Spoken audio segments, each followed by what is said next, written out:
Hello दोस्तों, नमस्कार। मैं सुमन। आज इस वीडियो में जो हम बताने वाले हैं वो बताने वाले हैं फॉरेस्ट विभाग का सिलेबस के बारे में, क्योंकि आप जानते हैं कि झारखंड में अभी न्यू वैकेंसी आ रहा है। वो आ रहा है फॉरेस्ट गार्ड का। अब फॉरेस्ट गार्ड का बहुत सारे कैंडिडेट है जो सिलेबस के लेकर डोट में है कि सर सिलेबस क्या होगा। पिछला बार आया था 2014 में, और 2014 का जो सिलेबस है उसके तुलना में हम अभी बताएंगे। 2014 के सिलेबस से अब हल्का बदलाव होगा। तो सिलेबस के साथ साथ हम आपको एज लिमिटेड के बारे में बताएंगे, आपका एग्ज़ाम पैटर्न के बारे में बताएंगे, और जो न्यू सिलेबस है आपका 2025 का उसके बारे में बताएंगे। उसके बाद हाइट के बारे में बताएंगे। अभी नॉर्मली हम मोबाइल से ही बना रहे हैं कि एक दो दिन के बाद डिजिटल बोर्ड से भी ये सारा वीडियो एक बार बना के हम आपको देंगे। ठीक है, तो नॉर्मली ऐसा ही डायरेक्ट दे रहे हैं, और जो भी हम दे रहे हैं तो डेटा के अनुसार, जो राइट डेटा होता है राइट डेटा के अनुसार ही आपको हम इंफॉर्मेशन देते हैं, इसे अन्यथा नहीं देते हैं। देखिए, अभी झारखंड में 2025 में दो वैकेंसी नया आने वाला है। एक तो आपका फॉरेस्ट विभाग हो गया और दूसरा हो गया दरोगा हो गया। ये दोनों वैकेंसी गिरेगा 2025 में। ठीक है, 2025 में दोनों गिरेगा, जिसमें से झारखंड एसआई का भी पहले से ही गजट निकला हुआ है, और झारखंड फॉरेस्ट विभाग का अभी जस्ट ही निकला, यानी 30 तारीख को निकला था गजट। ठीक है, तो यहाँ बात करते हैं सबसे पहले क्वालिफिकेशन के। सर की फॉरेस्ट बहुत सारे कैंडिडेट पूछ रहे हैं सर कि आपका जो तो निकलेगा फॉरेस्ट विभाग का, अगर फॉरेस्ट विभाग के निकलेगा क्वालिफिकेशन क्या होना चाहिए? 10+2 होना चाहिए। क्या होना चाहिए? 10+2 होना चाहिए, है ना। कभी पूछेगा तो क्या होगा? 10+2 होगा, 10+2 होगा। कभी भी पूछेगा कि क्वालिफिकेशन क्या होगा तो 10+2। अब बहुत सारे कैंडिडेट है कि सर 10+2 तो होगा, का 10+2 में कौन कौन सा विषय रहेगा? साइंस वाले भर सकते हैं, या कॉमर्स वाला भर सकते हैं, या आर्ट्स वाला। तो इससे कोई मतलब नहीं है, चाहे आपका साइंस हो, चाहे वो कॉमर्स हो, चाहे वो आर्ट्स हो। आप 12 पास हैं तो ये फॉर्म भर सकते हैं। 12 पास है यानी समकक्षा परीक्षा का मतलब हुआ कि आप ग्रेजुएशन पास हैं, तो 12 के बाद ही ना समकक्षा पास कर रहे हैं तो भी फॉर्म ये भर सकते हैं। यानी कहने का मतलब है कि जो आपका निकला है फॉरेस्ट विभाग का, जो निकलेगा वो 12 पास पे भरेगा। मैट्रिक पे नहीं है ये फॉर्म, ये है 12 पास, यानी 12 पास है तभी ये फॉर्म भर सकते हैं, अन्यथा यह फॉर्म नहीं भर सकते। और फ्रेंड, मेरा नाम सुमन हुआ। सुमन क्लासेस चलता है मेरा ऑनलाइन ऑफलाइन, और ऑनलाइन ऑफलाइन क्लास चलता ही चलता है। इसके अलावा जनरल कंपटीशन का कभी 2-3 चीज़ अभी हम नया किए हुए हैं। साइंस, कॉमर्स और आर्ट्स का क्लासेस चालू किए हुए हैं। इसके अलावा जेपीएससी और यूपीएससी का भी मेरे यहाँ क्लास स्टार्ट कर रहे हैं, तो उसके लिए भी आप जुड़ना चाहते हैं तो स्क्रीन पे नंबर दिया हुआ है, एक बार ज़रूर कॉल कर लेना। ठीक है, बाकी जो बच्चा नवोदय का या सैनिक का ये सब का भी तैयारी करना चाहता होगा वो भी एक बार ज़रूर कॉल कर लेना। ठीक है, तो क्वालिफिकेशन की हम बात करें तो 10+2 कहने का मतलब है कि इंटरमीडिएट पास होना चाहिए। इंटरमीडिएट पास है आप तभी ये फॉर्म भर सकते हैं। जिस प्रकार कलर का फॉर्म निकला हुआ था झारखंड में, उसका एग्जाम होना बाकी है, तो इसी प्रकार इसका भी फॉर्म ये होगा। अब हम बात करते हैं, आगे बात करते हैं एज लिमिटेड का बात करते हैं। तो एज लिमिटेड रहेगा 18 वर्ष से 35 वर्ष तक, है ना, 18 वर्ष से 35 वर्ष तक।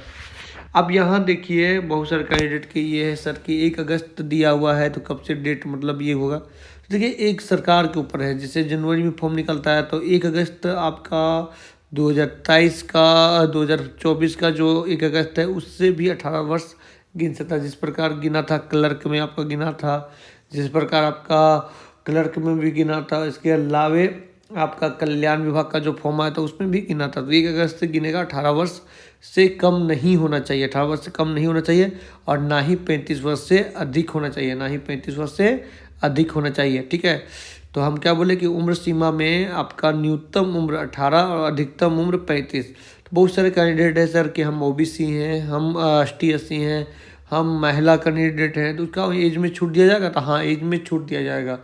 जो जनरल और ईडब्ल्यूएस के एज में छूट नहीं दिया जाएगा, बाकी ओबीसी के दिया जाएगा। ओबीसी के 2 साल छूट मिलेगा, है ना, 2 साल यानी 35 यानी 37 साल तक वो भर सकते हैं ओबीसी। और जो महिला कैंडिडेट है वो 38 साल तक भर सकते हैं, 38 साल तक भर सकते हैं। और जो ST/SC कैंडिडेट है वो 40 वर्ष तक भर सकते हैं, 40 वर्ष।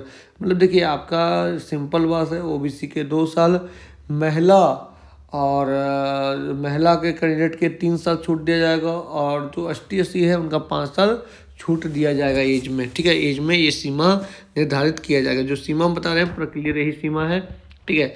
और ये पिछला बार 2014 में वैकेंसी आया था ना, तो यही एज सीमा उस समय भी दिया था और अभी भी वही एज सीमा दिया जा रहा है, ठीक है। अब बात करते हैं हाइट का, तो हाइट का पहले भी उतना ही था, अभी भी उतना ही है, ठीक है। तो जो जनरल होकर होना चाहिए, जैसे झारखंड पुलिस में 61 सेंटीमीटर है, आपका एक्साइज पुलिस में 61 सेंटीमीटर, जितना भी बहाली सब में 61 सेंटीमीटर, तो 160 सेंटीमीटर होना चाहिए, इससे है गड़बड़। यहाँ देखने को मिलता है ना कि जो जनरल है और OBC कैंडिडेट है तो उनका हाइट बहुत ज़्यादा है ना, 65 सेंटीमीटर का। वही ST/SC कैंडिडेट है उनका और हाइट कम है, 51 सेंटीमीटर। वही हम लोग देखने को मिलता है झारखंड पुलिस या झारखंड दरोगा में कि जो जनरल OBC का हाइट है 61 सेंटीमीटर है, और वही मतलब ST/SC का 55 सेंटीमीटर का। इसमें मतलब हाइट ST/SC को पूरा कम कर दिया गया है, और मतलब जो जनरल OBC है उसका बढ़ाया गया, तो इसमें हल्का कम करना चाहिए सरकार को। तो हाइट 165 सेंटीमीटर मांगा है जनरल OBC का, जो ST/SC है 152 सेंटीमीटर।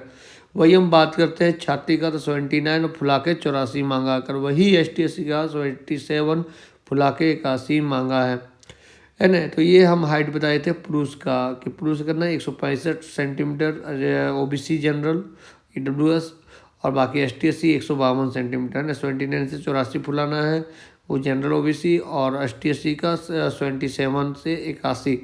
तो वही बात करते हैं महिला को, तो महिला का सिर्फ हाइट ये होगा, तो हाइट ये होगा तो 150 होगा जनरल OBC, तो इसमें हाइट हल्का ज़्यादा बढ़ा दिया, जनरल OBC के 150 सेंटीमीटर होगा।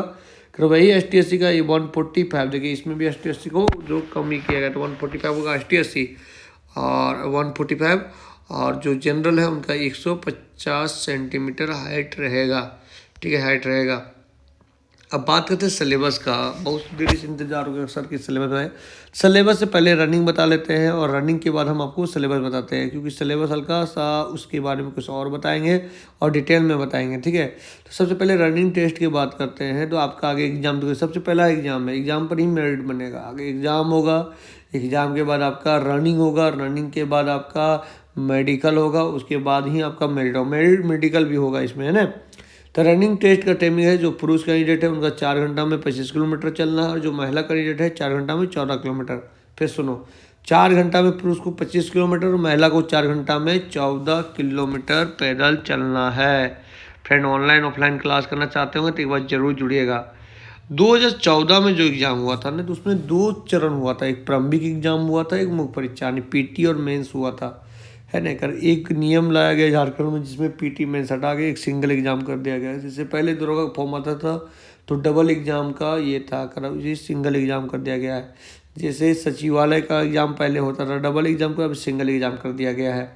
तो पहले 2014 की बात हम कर रहे हैं, तो 2014 में तो होता था 2 एग्जाम, ठीक है। कर अब जो बहाली आएगा उसमें 2 एग्जाम नहीं होगा, ना ही प्रारंभिक ना ही मुख्य, नॉर्मल एक मुखी होगा, जो परीक्षा होगा वो मुखी होगा। कि जिस प्रकार मतलब पहले भी उतना ही था कि एक क्वेश्चन पे 3 नंबर दिया जाएगा, एक को गलत पे 1 नंबर काट लिया जाएगा, वही है। तो अगला बार जो क्वेश्चन पूछा था ना, तो सब मिला कर पूछा था, कंप्यूटर से भी सवाल था, झारखंड GK से भी था, ऑल इंडिया GK से भी था, मैथ और रीजनिंग से था।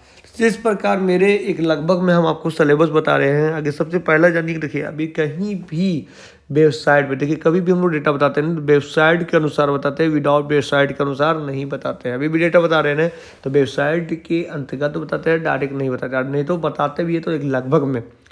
तो हमें इतना बता दें कि इसमें भी आपका पेपर 3 होगा, पेपर 1, पेपर 2, पेपर 3। क्योंकि उस समय PT और मेंस में हुआ था ना, तो PT में तो हुआ था नॉर्मल 120 क्वेश्चन के, कर वही आपका मेंस में 40 क्वेश्चन दिया होता, लैंग्वेज पेपर दिया होता। मेंस में 40 क्वेश्चन दिया था, लैंग्वेज पेपर दिया था कि आप खोटा इंग्लिश जो रख रहे हैं। तो इसमें भी आपका इतना जान लीजिए कि फॉरेस्ट विभाग में भी जो होगा वो होगा आपका जो नंबर होगा वो होगा आपका 3 पेपर होगा, पेपर 1, पेपर 2 और पेपर 3 होगा। जिस प्रकार उत्पाद सिपाही में हो रहा है, जिस प्रकार कल्याण विभाग में हो रहा है, जिस प्रकार इंटरमीडिएट क्लर्क में हो रहा है, तो ज़्यादा कर सकता है। तो जो हम बता रहे हैं 3 पेपर, तो 3 पेपर हम आपको बता रहे हैं, ठीक है। क्योंकि आपका जो पेपर होगा वो पेपर होगा आपका 3 पेपर, पेपर 1, पेपर 2 और पेपर 3 होगा। पेपर 1, पेपर 2 और पेपर 3 होगा। पेपर 1 में जो होगा वो व्याकरण और हिंदी रहेगा, कौन नहीं भी देगा पेपर 2 पेपर देगा, ये लगभग में हम बता रहे हैं, ठीक है, लगभग में बता रहे हैं। पेपर 2 होगा, पेपर 2 एक लैंग्वेज पेपर का होगा, 100% श्योर है कि लैंग्वेज पेपर होगा, हिंदी रख लीजिएगा, इंटरमीडिएट हिंदी रखिएगा, कोई दिक्कत नहीं है, ठीक है। तब होता है आपका ग्रेजुएशन लेवल तब हिंदी आउट होता है, इंटरमीडिएट में हिंदी कोई दिक्कत नहीं, हिंदी में आपको पढ़ना पड़ेगा, हम बुकों को बता देंगे, है ना। आरोही अवरोही आपकी बुक है उसको हम बताएंगे, ठीक है। बाकी आपको झारखंड जीके पढ़ना पड़ेगा, क्योंकि अगला बार झारखंड जीके भी पूछा था, ऑल इंडिया जीके भी पूछा था, कंप्यूटर भी पूछा था, मैथ भी पूछा था और रीजनिंग भी पूछा था। तो ये सारा सिलेबस कवर करना पड़ेगा, करीब 120 क्वेश्चन यहाँ से बनाएगा, ठीक है। Jharkhand GK, all India GK, computer, math और रीजनिंग। झारखंड जीके सबसे ज़्यादा क्वेश्चन रहता है, ठीक है, झारखंड जीके सबसे ज़्यादा क्वेश्चन रहता है और वो भी नॉर्मल क्वेश्चन रहता है, तो आपको कोशिश करना पड़ेगा, ठीक है। तो आपको 3 पेपर कंप्लीट करना पड़ेगा। एक इंटरमीडिएट में जो हिंदी है, हिंदी का हम बुक के नाम बताएंगे, ठीक है। अरे हिंदी का जो बुक है 11-12 में जो हिंदी का जो बुक है, तो जैसे यहाँ 10th में हम लोग पढ़ रहे थे ना क्षितिज कृतिका ने, तो वहाँ आरोही अवरोही भाग 2 करके है, इस प्रकार के बुक है वहाँ, तो उसके बारे में हम बताएंगे, है ना। उसका मेरे पास क्वेश्चन वगैरह भी सारा कुछ है, तो बहुत बढ़िया से हम पढ़ा भी देंगे, ठीक है, क्योंकि इंटरमीडिएट हिंदी रखना बेहतर रहेगा, ठीक। तो हिंदी पेपर रहेगा ही रहेगा, उसके अलावा Jharkhand GK, all India GK, computer, math और रीजनिंग। और रहा बात पेपर 1 के बारे में हम बात करें, तो पेपर 1 में जो हिंदी और जो इंग्लिश है वो दे भी सकता है, ना भी दे सकता है, देगा तो देगा, वो भी पासिंग करेगा, उसमें मेरिट तो बनाएगा नहीं। मेरिट 2 चीज़ पे बनेगा, एक लैंग्वेज पेपर पर बनेगा, एक सारा पेपर पर बनेगा। झारखंड जीके हो गया, ऑल इंडिया जीके हो गया, कंप्यूटर हो गया, मैथ हो गया, रीजनिंग हो गया। तो ये वीडियो हमको बनाने का रीजन क्या था, बहुत सारे कैंडिडेट पूछ रहे थे सर सिलेबस बताइए, सिलेबस भी सर फॉर्म आने वाला है सर, अभी हम तैयारी करेंगे, कैसे करें। और फ्रेंड इसका ऑनलाइन या ऑफलाइन क्लास करना चाहते हैं और बेहतर तरीका से ये सारा कुछ पढ़ाएंगे। कंप्यूटर आपको पूरा बढ़िया पढ़ाएंगे, ऑल इंडिया जीके बढ़िया पढ़ाएंगे, झारखंड जीके बढ़िया पढ़ाएंगे, मैथ और रीजनिंग भी बहुत बढ़िया से पढ़ाएंगे। तो चलिए धन्यवाद, मेरा चैनल को सब्सक्राइब कीजिए, जितना हो सके मेरे वीडियो को शेयर कीजिए।